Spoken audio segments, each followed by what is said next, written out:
budget pour une institution d'un montant tant mais après nga xool ni que fonctionnement bi maanaam mooy li ñuy def ci oto li ñuy def ci ay salaire li ñuy def ci électricité li ñuy def ci tel finalement moo gën a important li nga xamante ne moo war a jëm ci li nga xamante ne moo war a liggéey par exemple on te dit par exemple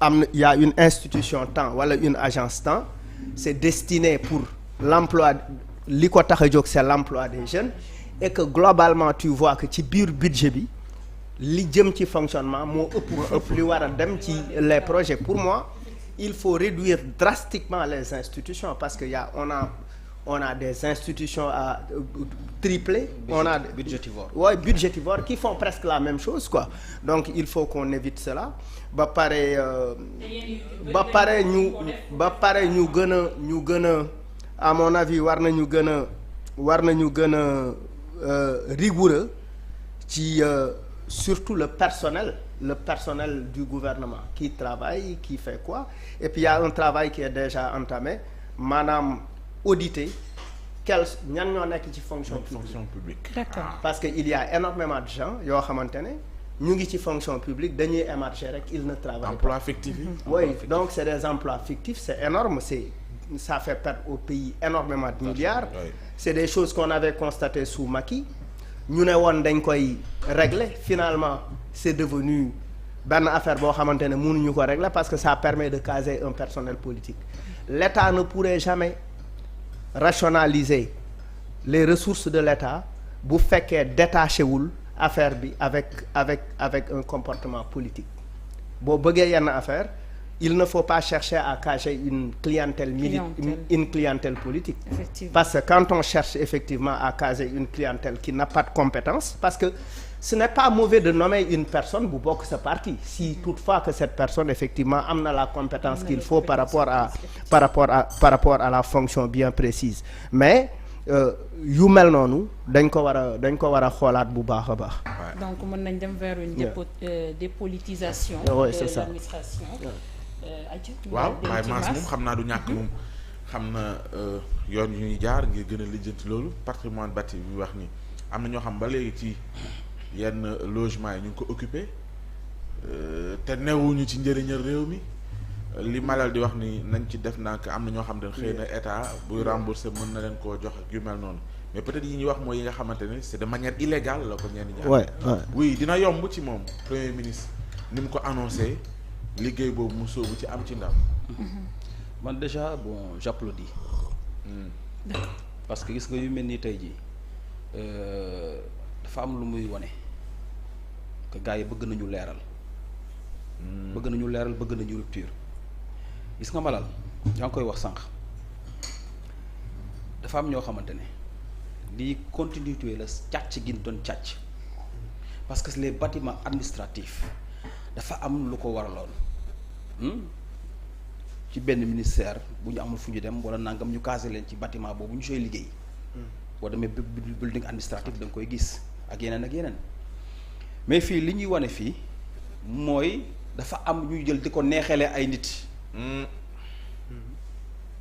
fa am yuy jël di ko neexalee ay nit yamul ci bâtiment yi rek dem na ba ci aussi voiture de service yoo xamante ne ñenn ñi bi ñu paree dañoo xool bëgguñ ko woon delloo état du Sénégal loolu nag tey dafa am taxawaay buñ ci xaar ci régime bi mooy que lépp loo xamante ne patrimoine bâti la ñu leeral Sénégalais yi nañ ko doon yoree parce que y a des courtiers ci biir voilà dafa am ay courtiers yu nekk ci biir affaire boobu.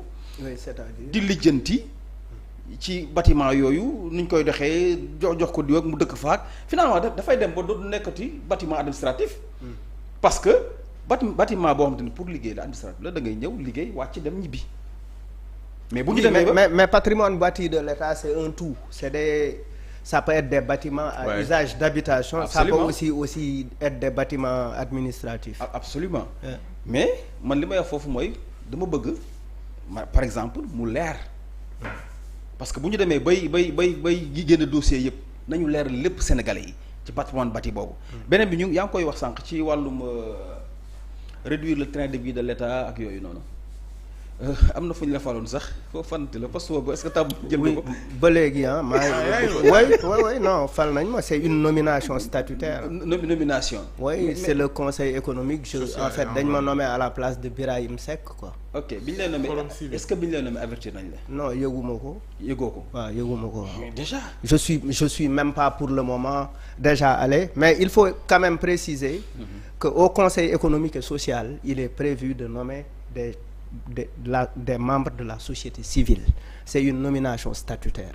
fa la ñoom Imam Ndaw nekk fa la ñoom Oustaz Aliou Sall nekk non plutôt Oustaz Aliou Sall fa la nekk fa la Ismaïla Lo fa la nekk Birahim Seck fa la nekk.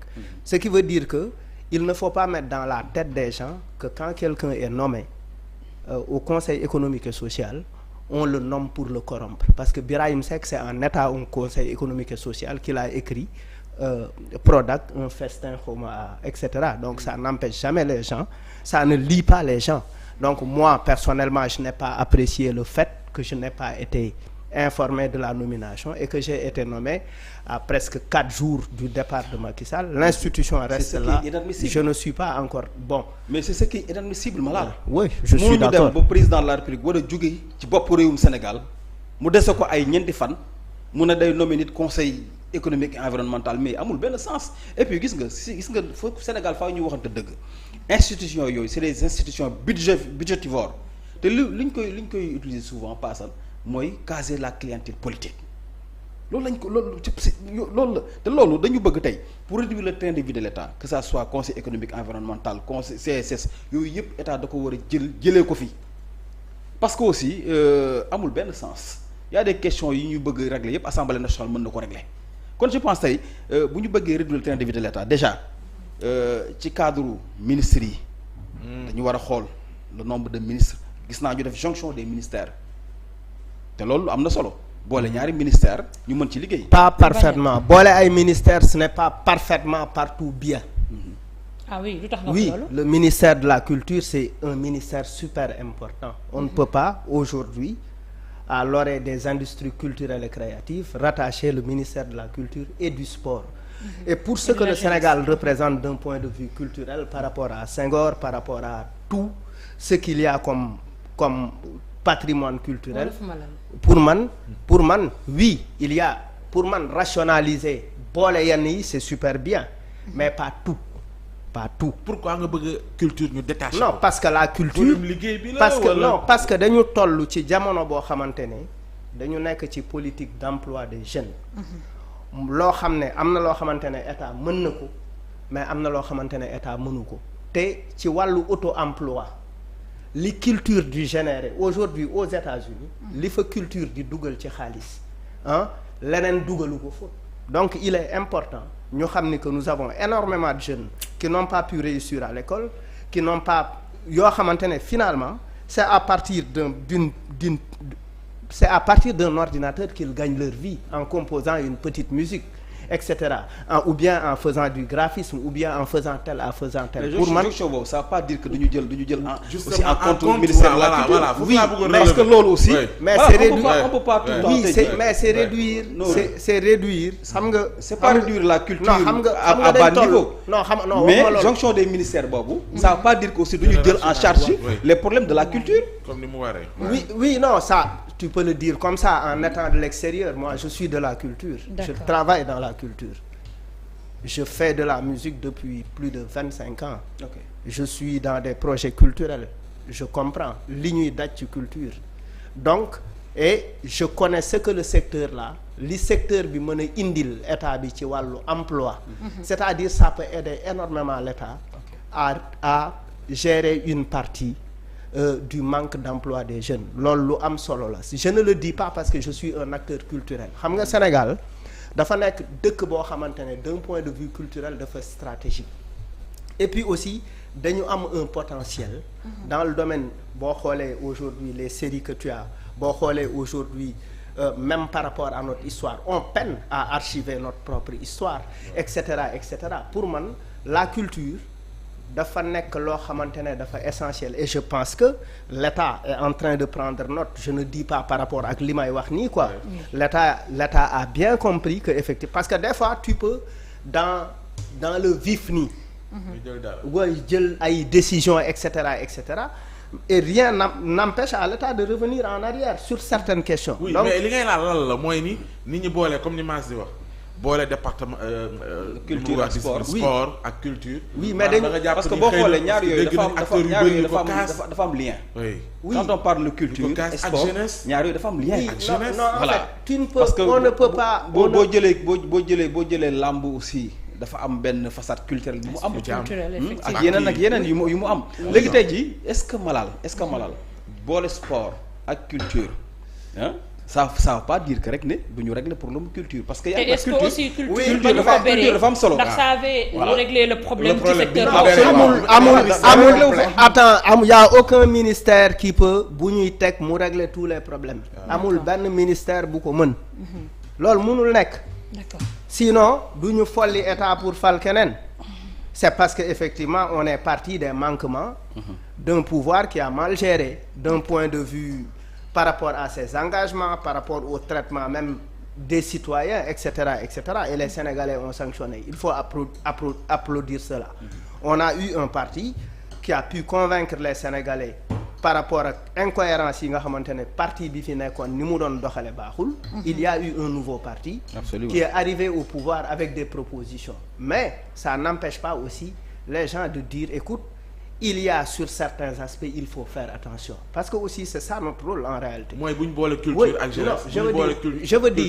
Je veux dire en fait la question de jeunesse c'est une question transversale à tous les ministères. C'est une question transversale. Maintenant da nga jël sport def jeunesse après def culture. Tu places la culture en dernier lieu. et cetera. Pour man la culture du sax pour man. Et puis vous allez voir d'ici quelque temps c'est-à-dire li culture mën a dimb et puis culture au-delà de ça au-delà de lan la mën a lan la mën a créer en termes d'emploi le rôle de la culture pour l'émancipation d'une société. Une société a besoin de culture de manière globale. La culture elle doit être un département à part. dafa war a am un ministère à part parce que avec différentes directions dama ne la tey dañuy juddu ci économie bi nga xamante ne d'un point de vue digital culture bi déjà mu ngi jógee ci culture bi tey y a beaucoup de jeunes par exemple quand tu prends les artistes de la nouvelle génération ils ne connaissent pas le ministère de la culture parce que effectivement c'est des gens qui ont appris à travailler effectivement sans pour autant dépendre parce que effectivement la culture mën nga sukkandiku à partir de la culture pour arriver pour générer énormément d'argent maintenant nag pour moi dafa jot ñu gën ko dooleel gën ko jox doole etc. pour effectivement permettre à beaucoup plus de personnes qui sont dans le théâtre qui sont dans la danse qui sont dans la musique etc. D'accord loolu dinañ voilà xam nga inquiétude Malal mën naa ko comprendre que culture lu am solo la parce que bu ñuy wax identité on parle de culture déjà mais man li ma gëm mooy dafa amoon loo xamante ne sénégalais yi ñoo ko kaas y a trop de ministères au Sénégal trop de ministère de nangam ministère du genre lu xew ñu mais y a des ministères dañ ko war a supprimer. Oui, je suis d'accord. S'il le faut ñu def jonction entre les deux ministères bu fekkee ne liggéey bi du ko yàq parce que compétence su nit ki aussi y a une équipe qui est là équipe boobu tey jii mooy liggéey li mu war a liggéey donte dañu def la jonction des deux ministères muy ministre du sport ak culture mais